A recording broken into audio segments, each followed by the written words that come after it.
So she takes the paper and starts unfolding it. And I'm sitting there trying to play it cool, but I am thoroughly losing my mind. This was a big leap, bro. It's either we're gonna be living happily ever after, or I'm gonna be sitting on the train tracks with Tom and Jerry. So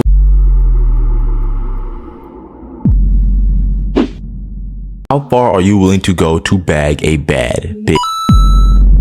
Are you willing to sacrifice your friends, your loved ones? Like, when do you draw the line? If you asked me this question when I was a kid, I would have told you there was no line. But with this mindset, here's a story about the time I made a poor decision over a girl. So this story takes place my 7th grade year of middle school. This was also around the time I really started liking girls. Like Starfire and Raven were some bad This was also the time where everyone wanted to be boyfriend or girlfriend. All my friends had girlfriends. Some had more than one girlfriend, and I was low-key jealous. I wanted that.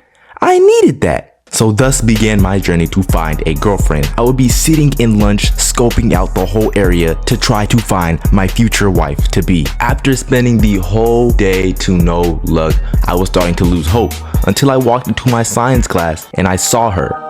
Rose, a short Latina with some blonde hair, and ooh, she was fine. She had my little 7th grade heart, along with every other nigga in the science class, bro. So I knew I had to act fast before I lost my wife. But I had a problem. I am socially awkward. Even to this day, I can barely hold a conversation for shit. So I come up with the amazing plan. I write notes. And before any of you try to bait me in the comment section, guess what? It worked, so you can't tell me.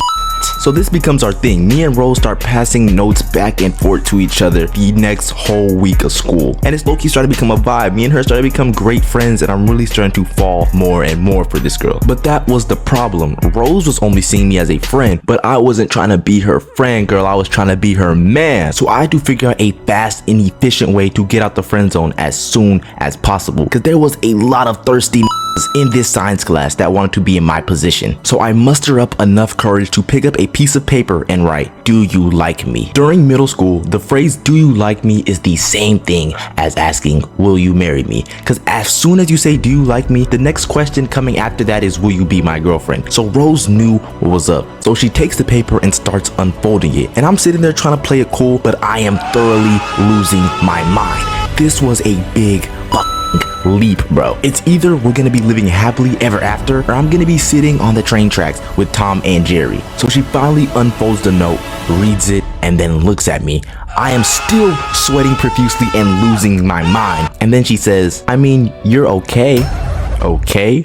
What the fuck does okay mean? Is this girl trying to call me mid? Is she like trying to disrespect me? Like, stop playing with me. And then she says, "I mean, I kind of just like guys with waves." At that point, I should have just taken my L and went on with my day. But no, I tell myself, that's an easy fix. All I have to do is cut off my hair. The things I was willing to do for this girl. So I tell my dad that I want to go cut off my hair, and he is very happy because my dad hated the afro that I had as a kid. So I go into the barber shop, and this barber proceeds to give me the milk dud special. This nigga scalps the fuck out of my head, and then he proceeds to add a little bit of pizzazz and puts a design in my head, a little swirly in the corner of my head. Even after being cut bald, I'm still excited for school the next day so I can show Rose my haircut. So Monday morning hits and I get on my bus for school, and my friends are the first people to see me, and they proceed to bake the shit out of me. They're calling me everything: Megamime, a peanut, and Roger. But I didn't care what they had to say because none of them were Rose. So fast forward through the day, and it's finally time for science class. As soon as I step foot into the class, guess who makes direct eye contact with me with a big smile on her face? My sweet baby Rose. And I'm smiling right back at her. Man, I felt like that nigga, like this haircut was doing me wonders.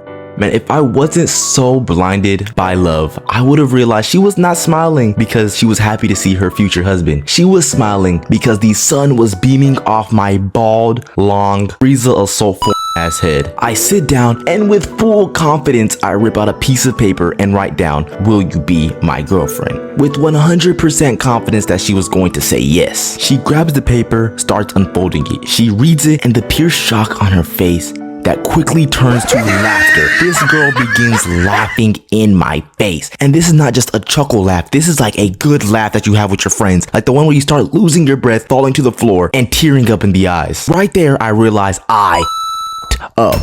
Do you understand how long it takes for hair to grow back? I'm going to be a bald nigga for a long time. There is no bald nigga in middle school that can O's. I try to calm myself down, but then I realize again, I'm going to be a fuck for the rest of my middle school life. She hands me back the paper and surprise, nigga, it says no. She really broke my heart that day. I had to move my desk to the corner of the class and I never spoke to Rose again. But I did learn a valuable lesson that day, and that is the moral of today's story. Don't ever change for anyone else but yourself, because the best version of you can only be defined by you. But thank you for making it to the end of the video. Make sure to subscribe, like, and comment, bro. I took a lot of time to finally get good at storytelling because I felt like my other stories were too flat. So let me know if you really enjoyed this one by liking, subscribing, sharing with your friend, because again, you have amazing tips.